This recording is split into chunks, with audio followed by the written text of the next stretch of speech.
इयत्ता 7वी विषय इतिहास. धडा 4 शिवपूर्वकालीन महाराष्ट्र.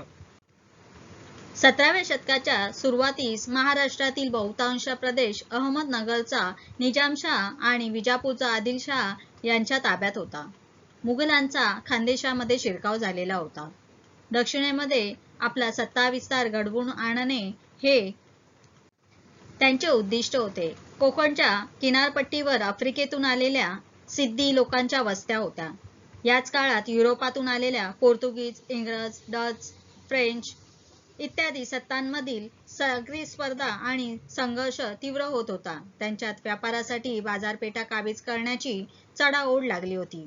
पश्चिम किनारपट्टीवरील गोव्यात आणि वसईत पोर्तुगीजांनी अगोदरच राज्य स्थापन केले होते, तर इंग्रज, डच, फ्रेंच यांनी व्यापारी कंपन्यांच्या माध्यमातून वखारीच्या स्वरूपात चंचू प्रवेश केला होता. या सर्व सत्ता एकमेकांना आजमावत व स्वतःला सुरक्षित ठेवत, तसेच जमेल तेवढे वर्चस्व करण्याच्या बेतात होत्या. या संघर्षामुळे महाराष्ट्रात अस्थिरता व असुरक्षितता निर्माण झाली होती. युरोपातील या वेगवेगळ्या लोकांना त्यांच्या शिरस्त्राणावरून टोपकर म्हणत. शिवपूर्व काळातील लोकवस्ती, प्रजा आणि राज्यकर्ते यांच्यामधील दुवा म्हणून कार्य करणारे अधिकारी, बाजारपेठा, कारागीर वगैरेंचे स्वरूप समजण्यासाठी गाव, मौजा, कसबा आणि परगणा या भौगोलिक स्थानांची ओळख होणे आवश्यक आहे. अनेक गावांचा परगणा होत असे. सामान्यतः परगण्याच्या मुख्य ठिकाणाला कसबा म्हणत असत.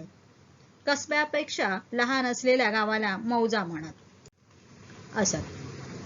आपण आता गाव, कसबा आणि परगणा यांची क्रमशः संक्षिप्त ओळख करून घेऊ. गाव म्हणजेच मौजा. बहुतेक लोक गावामध्येच राहत गावाला मौजा असेही म्हणत. पाटील हा गावाचा प्रमुख असे. लोकांनी गावातील जास्तीत जास्त जमीन लागवडीखाली आणावी यासाठी तो प्रयत्न करी. गावामध्ये तंटाबखेडा होत असे, तेव्हा शांतता निर्माण करण्याचे काम पाटील करत असे. त्याच्या कामात कुलकर्णी मदत करत. जमा झालेल्या महसुलाची नोंद करणे हे काम कुलकर्णी करत असे. गावामध्ये निरनिराळे कारागीर असत.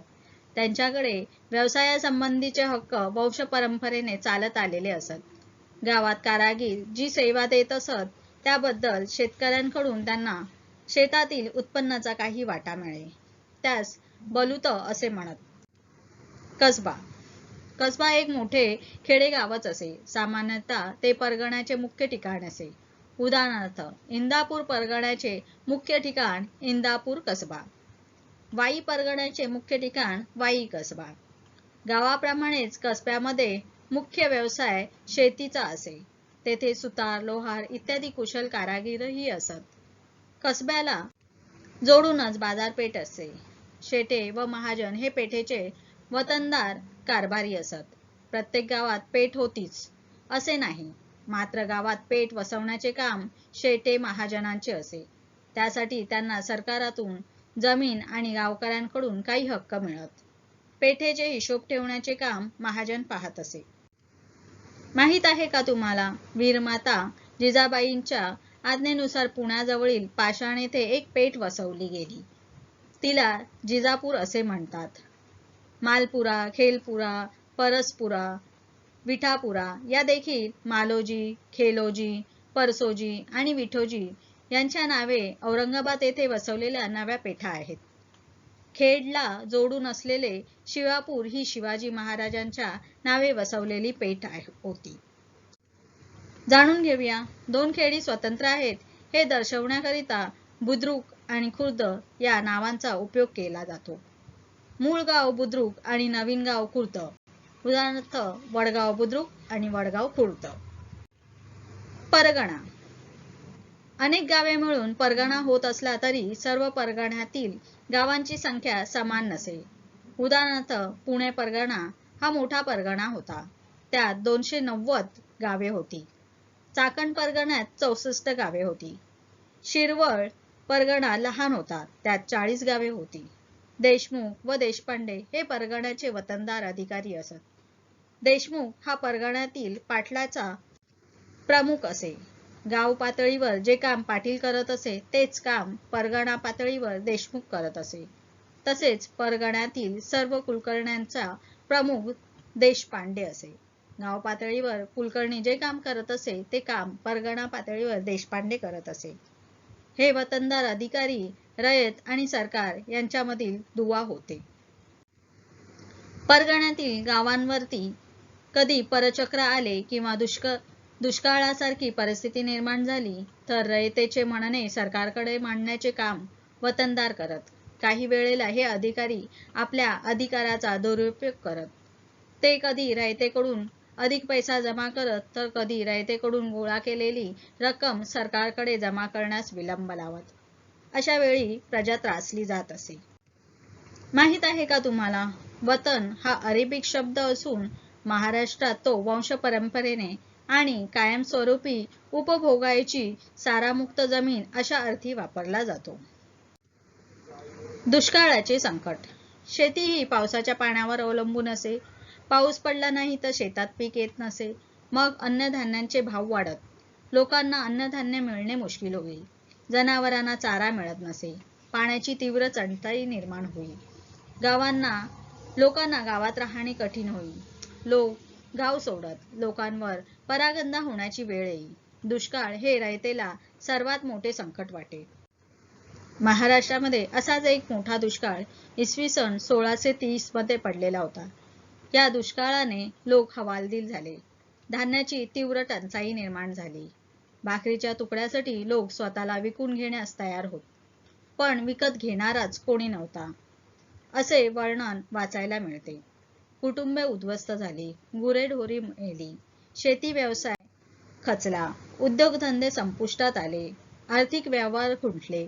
लोक देशोधडीला लागले. अशा उद्ध्वस्त झालेल्या लोकजीवनाची घडी बसवणे हे एक मोठे आव्हान होते. वारकरी पंथाचे कार्य. अंधश्रद्धा व कर्मकांड यांचा समाजावर जबरदस्त पगडा होता. लोक दैववादाच्या आहारी गेले होते.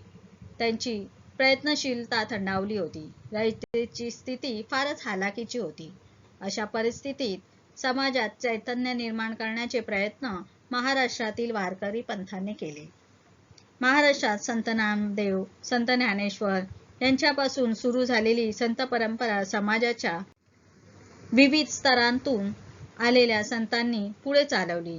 या संत परंपरेमध्ये समाजातील सर्व स्तरातील लोक होते. उदाहरणार्थ संत चोखामेळा, संत गोरोबा, संत सावता, संत नरहरी, संत सेना, संत शेख महम्मद इत्यादी. त्याचप्रमाणे संत मंडळीत संत चोखोबांची पत्नी संत सोयराबाई आणि बहीण संत निर्मळाबाई, संत मुक्ताबाई, संत जनाबाई, संत कानोपत्रा, संत बहिणाबाई सिऊरकर यांसारख्या स्त्रियाही होत्या. या संत चळवळीचे पंढरपूर हे केंद्र होते. विठ्ठल हे त्यांचे दैवत होते. पंढरपुरात चंद्रभागेच्या काठी ही सर्व संत मंडळी आणि वारकरी भक्ती सागरात न्हाऊन निघत. तेथे भजन, कीर्तन आणि सहभोजन या माध्यमातून समतेचा प्रसार होई. संत नामदेव हे वारकरी संप्रदायातील एक श्रेष्ठ संत होते. ते कुशल संघटक होते. ते उत्तम कीर्तनकारही होते. कीर्तनाच्या माध्यमातून त्यांनी सर्व जाती जमातीमधील स्त्री पुरुषांना एकत्र करून त्यांच्यात समतेची भावना जागवली. नाचू कीर्तनाचे रंगी, ज्ञानदीप लावू जगी ही त्यांची प्रतिज्ञा होती. त्यांची अभंग रचना प्रसिद्ध आहे. अनेक संतांवर आणि सर्वसामान्य लोकांवर त्यांच्या शिकवणुकीचा प्रभाव पडला. ते आपल्या विचारांचा प्रसार करत पंजाबपर्यंत गेले होते. त्यांनी लिहिलेली पदे शिखांच्या गुरु ग्रंथ साहिब या ग्रंथात समाविष्ट आहेत. त्यांनी भागवत धर्माचा संदेश गावोगावी पोहोचवण्याचे कार्य केले. त्यांनी पंढरपूर येथे विठ्ठलाच्या महाद्वारासमोर संत चोखामेळा यांची समाधी बांधली. हे त्यांचे कार्य अविस्मरणीय आहे. संत ज्ञानेश्वर हे वारकरी संप्रदायातील एक विख्यात संत होत. त्यांनी भागवत गीता या संस्कृत ग्रंथाचा अर्थ मराठीत स्पष्ट करणारा भावार्थ दीपिका अर्थात ज्ञानेश्वरी हा ग्रंथ रचला. तसेच त्याने अमृतानुभव या ग्रंथाची रचना केली. त्यांनी आपल्या ग्रंथातून व अभंगातून भक्ती मार्गाचे महत्त्व सांगितले. सामान्यांना आचरता येईल असा आचार धर्म सांगितला. वारकरी संप्रदायाला धर्माची प्रतिष्ठा मिळवून दिली. अतिशय प्रतिकूल परिस्थितीमध्ये जीवन जगावे लागलेले असूनही त्यांनी आपल्या मनाचे संतुलन ढळू दिले नाही आणि कटुताही बाळगली नाही. ज्ञानेश्वरीतील पसायदान उदात्त संस्कार करणारे आहे. ज्ञानेश्वरांचे बंधू संत निवृत्तीनाथ व संत सोपानदेव आणि भगिनी मुक्ताबाई यांच्याही काव्यरचना प्रसिद्ध आहेत. संत एकनाथ हे महाराष्ट्राच्या भक्ती चळवळीतील एक महान संत होत. त्यांचे साहित्य विपुल व विविध प्रकारचे आहे. त्यात अभंग, गवळणी, भारुडे इत्यादींचा समावेश होतो. त्यांनी भागवत धर्माची मांडणी सोपी व सविस्तर केलेली आहे. भावार्थ रामायणात रामकथेच्या निमित्ताने लोकजीवनाचे चित्र रेखाटले आहे. त्यांनी भागवत या संस्कृत ग्रंथांच्या भक्तिविषयक भागाचा अर्थ मराठीत विशद केला. त्यांच्या अभंगात जिव्हाळा आहे. परमार्थ प्राप्तीसाठी प्रपंच सोडण्याची आवश्यकता नाही हे त्यांनी स्वतःच्या आचरणाने दाखवून दिले. ते खऱ्या अर्थाने लोकशिक्षक होते. आपली मराठी भाषा कोणत्याही भाषेपेक्षा कमी नाही असे ते मानत. संस्कृत वाणी देवे केली तरी प्राकृत काय चोरापासूनही झाली असे त्यांनी संस्कृत पंडितांना ठणकावून विचारले. त्यांनी इतर धर्माचा तिरस्कार करणाऱ्यांवर कडक टीका केली आहे. संत तुकाराम हे पुण्याजवळील देहू गावचे. त्यांची अभंग रचना प्रसन्न आणि प्रासादिक आहे. त्यांच्या अभंगांना श्रेष्ठ कवित्वाची उंची लाभली आहे. संत तुकारामांची गाथा ही मराठी भाषेचा अमोल ठेवा आहे. ते रंजल्या गांजल्यांमध्ये दैवत्व पाहण्यास सांगताना म्हणतात, जे का रंजले गांजले त्याचे म्हणे जो आपुले, तोची साधू ओळखावा देव तेथेची जाणावा. आपल्या या दृष्टिकोनामुळेच त्यांनी आपल्याकडे असलेली लोकांना दिलेल्या कर्जाची कागदपत्रे इंद्रायणी नदीच्या डोहात बुडवली आणि कित्येक कुटुंबांना कर्जमुक्त केले. त्यांनी समाजातील दांभिकतेवर व अंधश्रद्धांवर अत्यंत कडक शब्दात टीका केली. भक्तीला नीतीची जोड देण्यावर त्यांचा भर होता. जोडोनिया धन उत्तम व्यवहारे, उदास विचारे वेच करी असे त्यांच्या शिकवणुकीचे सार सांगता येईल. समाजातील काही कर्मठ लोकांनी ते करत असलेल्या लोकजागृतीला विरोध केला. त्यांना मुळात अभंग रचण्याचा अधिकारच नाही असा दावा करून त्यांनी त्यांच्या वया इंद्रायणी नदीच्या डोहात बुडवल्या. त्यांनी या सर्व विरोधाला धीरोदात्तपणे तोंड दिले. संत तुकारामांचे शिष्य आणि सहकारी विविध जाती जमातीचे होते. नावजी माळी, गव्हर्नर शेठ वाणी, संताजी जगनाडे, शिवबा कासार, बहिणाबाई सिऊरकर, महादजी पंत कुलकर्णी ही त्यांतली काही नावे. गंगाराम पंत मवाळ आणि संताजी जगनाडे यांनी संत तुकारामांचे अभंग लिहून ठेवले ही त्यांची महत्वाची कामगिरी होय. संत कार्याची फलश्रुती. संतांनी लोकांना समतेचा संदेश दिला, माणुसकी व मानवता धर्म शिकवला, एकमेकांवर प्रेम करावे, एकत्र यावे व एकजुटीने राहावे ही त्यांची शिकवण होती. त्यांच्या कार्यामुळे लोकजागृती झाली. परचक्र, दुष्काळजन्य परिस्थिती किंवा निरनिराळ्या प्रकारची इतर संकटे आली असता त्यांची पर्वा न करता कसे जगावे याविषयी त्यांनी केलेला उपदेश हा लोकांचा मोठा आधार ठरला. त्यांच्या या कार्यामुळे महाराष्ट्रातील लोकांमध्ये आत्मविश्वास निर्माण झाला. समाजात धर्माची अवनती झाली होती. अशा वेळी संतांनी पुढे येऊन समाजाचे रक्षण केले. ते धर्माचा खरा अर्थ सांगू लागले. लोकांमध्ये राहून त्यांची सुखदुःखे समजावून घेत भक्ती मार्गाचा पुरस्कार करू लागले. अशा वेळी समाजातील काही कर्मठ लोक त्यांना विरोध करू लागले. हा विरोध सहन करणे म्हणजे आपल्या कर्तव्याचाच एक भाग आहे असे संत मानत असत. तुका म्हणे तोची संत, सोशी जगाचे आघात या शब्दात संत तुकारामांनी खऱ्या संतांचे लक्षण सांगितले आहे. शास्त्री पंडितांच्या अवघड भाषेतील धर्माला संतांनी सर्वसामान्यांच्या भाषेत आणले. दैनंदिन व्यवहारातील भाषेत त्यांनी परमेश्वराची आळवणी केली. परमेश्वरापुढे सर्व समान आहेत अशी भूमिका घेतली.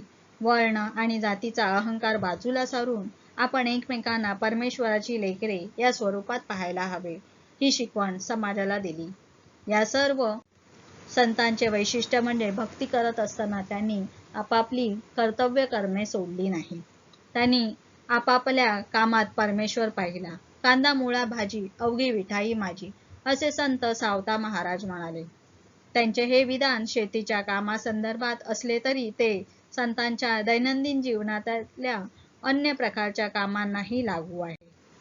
संत आपापले व्यवसाय सांभाळून भक्ती, उपदेश, कवित्व करत राहिले. त्यांनी समाजाच्या नैतिक जाणीवा विकसित केल्या. चला चर्चा करूया. पंढरपूरच्या वारीविषयक अधिक माहिती मिळवून पुढील मुद्द्यांविषयी चर्चा करा. वारकरी वारीला कोणत्या महिन्यात जातात? वारीचे नियोजन कसे असते? रामदास स्वामी. रामदास स्वामी मराठवाड्यातील जाम गावचे. त्यांनी बालोपासनेचे महत्त्व स्पष्ट केले. मराठात तुका मेळ व्हावा, महाराष्ट्र धर्म वाढवावा, हा त्यांचा संदेश प्रसिद्ध आहे. त्यांनी दासबोध, करुणाष्टके, मनाचे श्लोक या साहित्याच्या माध्यमातून जनतेला व्यावहारिक शिक्षणाचे धडे दिले. लोक चळवळीचे आणि लोकसंघटनेचे महत्त्व सांगितले. समर्थ संप्रदाय स्थापन केला. चाफळ हे या संप्रदायाचे केंद्र होते. रामाच्या आणि हनुमानाच्या उपासनेचा प्रसार केला. आपल्या विचारांच्या प्रसारार्थ त्यांनी भरपूर प्रवास केला. पारतंत्र्यातील स्वातंत्र्याच्या प्रेरणा. शिवपूर्वकालीन महाराष्ट्रात राजकीय, सामाजिक, सांस्कृतिक इत्यादी प्रकारची स्थितीही सामान्यतः अशी होती. या काळात महाराष्ट्रात आदिलशाही वगैरे संतांच्या नियंत्रणाखाली होता. त्यामुळे तो स्वतंत्र नव्हता. असे असले तरी काही व्यक्ती आणि विचारधारा स्वातंत्र्याची स्वप्ने पाहत होत्या. अशा घटकांमध्ये स्वराज्य संकल्पना मानल्या जाणाऱ्या शहाजी राजांचे स्थान अग्रभागी होते.